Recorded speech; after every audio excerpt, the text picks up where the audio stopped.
his part. In Ephesians chapter 2, verse 2, it says that there's a spirit that's at work in the sons of disobedience. Now, maybe you remember those times before Christ where maybe you had a bad day and so you decided you were going to go down to the bar and just drink a couple, right? Just kind of drown your sorrows a little bit. Never intended to get drunk, never intended to do anything further than that. Just going to have a couple drinks just to take the edge off the day. What happened when you got there? You started to enter into that work, you started to throw some back, and as you did, that spirit of disobedience worked in you.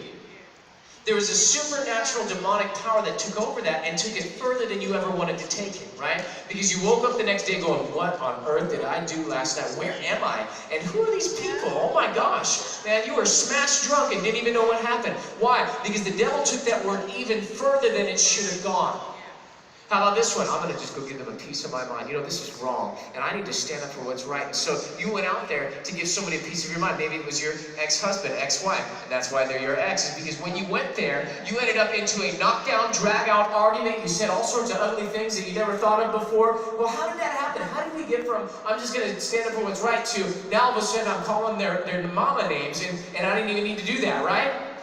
Here's the reason why, because the devil got in that mix and he empowered that work demonically to go further than it ever should have gone.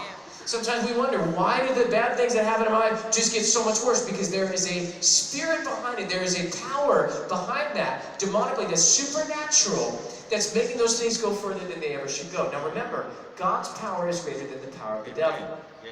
And if you are a believer in Jesus Christ, when you say, I can do all things through Christ who gives me strength, when God gets involved in your works, when God gets involved in your life, when you start to do the work of God in the power of God, and the energy, the supernatural power of God goes to work on your behalf and is exerted in your life, and you partner up with the power of the Holy Spirit, bam, all of a sudden it blows up.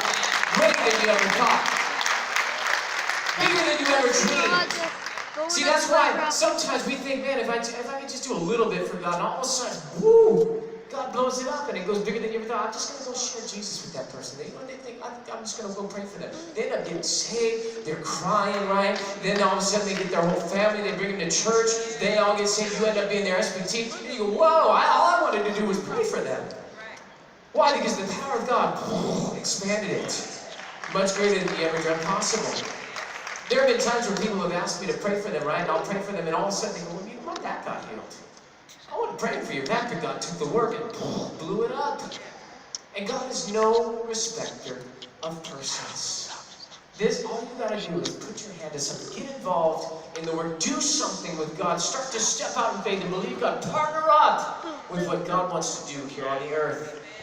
See, I believe that we have more potential in us than we operate in. There is a sleeping giant called the church that doesn't realize how much power it has and is sitting by, sleeping on the sidelines while the devil's winning the game. Listen, we got to get in this race. We got to stop making excuses.